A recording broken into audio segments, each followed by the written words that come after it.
Hello, model railroad fans. This will be a kind of a summary update. I'm now at 5 months of working on this layout here this summer. Been working on it pretty steady. Got some problems that I need to fix. I guess that's normal in model railroading. So I'm just go through the areas and talk about changes. So I got to elevate these hinges. Thank you for the guys that commented on how to fix that. Probably do that here this next week, maybe this weekend. Tonight, or not tonight, tomorrow night I have 4 guys from the Concord Model Railroad Club coming to look at my layout. Really not sure what to expect, but I'd be happy to show off and take any suggestions they have.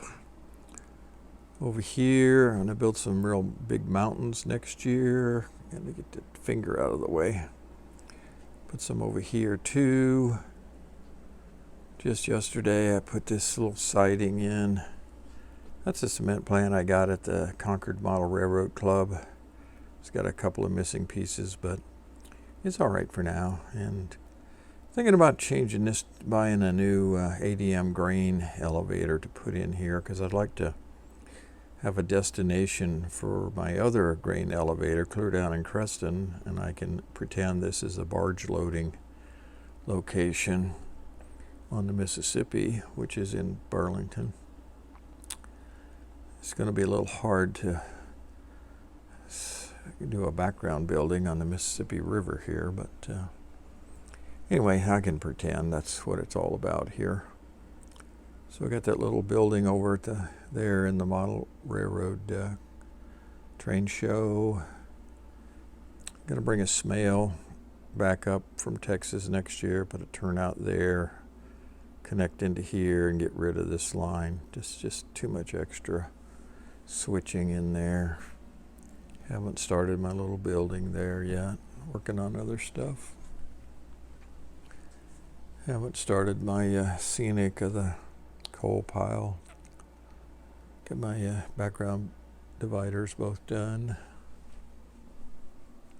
Let's see, I need to, these darn coal cars that come in sets have these plastic couplers that you can't couple and uncouple easily. You have to lift them up and mess with them.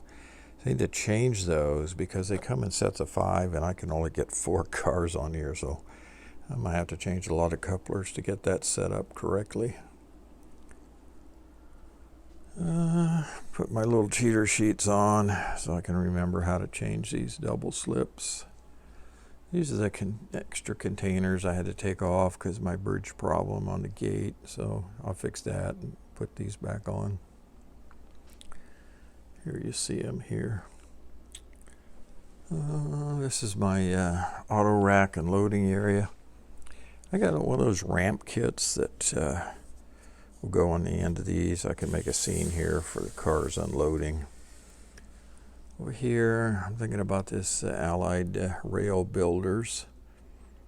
There's a rebuilding shop in Iowa along this area before you get to Burlington. So I thought that'd be good. I've got to put in one of those tight radius curves down there. I'll talk about that in a minute, and then I'll have 3 tracks coming up here. Have that interstate fuel there. I have another background mill in Texas I'll probably bring up next year, kind of expand this area here.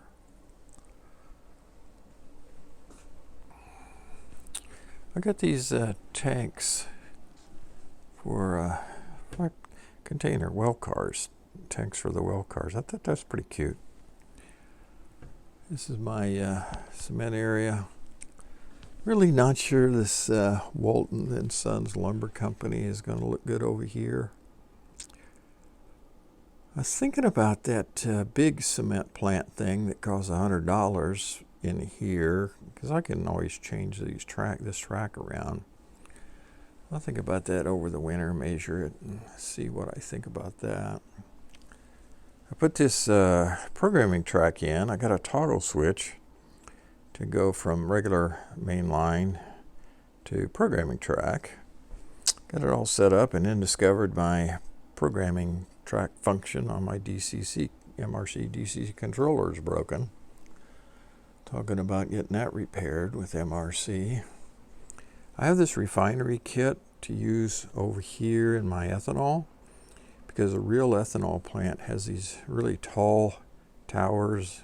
I don't know exactly what they're for, but I thought that I could use parts of that over here. I also have some big tanks in Texas I could bring up and use in here, so I can really flesh this area out next year. I've got all of my electrical blocks set up. I have, these are insulated joiners, so the ethanol area is one block, and I have insulated joiners on the other side of the bridge too. And then Creston is a block, the Cargill is a block, this peninsula is a block, that over there Burlington is a block, Second Peninsula is a block, and the coal area is a block. This morning I got real anal and decided I was going to use my measuring wheel. I measured all of my track. It's 584 feet is best I could measure it, and I'll probably add another at least over 20 feet, so it'll be 600 feet. Well over 600 feet when I get done. I got to change these two sidings. I want to put some background buildings over there. More of an ag industry stuff. Not really sure what to get for that. Haven't done a thing with my little streets here. Haven't painted those. I got this little passenger station. Although I didn't get the windows for the back side for some reason.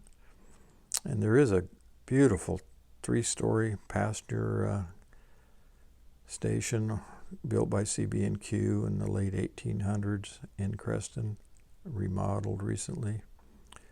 So that's the best I can do. I don't plan to have any passenger trains, but I thought I'd put that there. Not much happening down here. Might put in a turnout here, do some kind of repair thing down here, although it doesn't exist in Creston, but I thought it'd be a good way to fill up some space. Need to finish this little area here, put a berm around that thing. Need to paint, instead of using this black felt paper, I'm going to paint all that for streets. Otherwise, this is done. I have a kit for these. I'm going to put a couple down here and a couple over at the ethanol plant. And then I have a kit for these tanks, which I'll use somewhere. I'll probably split them and use a couple in the bakery district or something. I got a lot of models I haven't built. I've got several I'm going to sell. Get those out on eBay before too long. So yeah, it's an update on where I'm at after 5 months. And about another month to go, although I'll tell you guys I'm really wearing down working on this. Thanks for watching.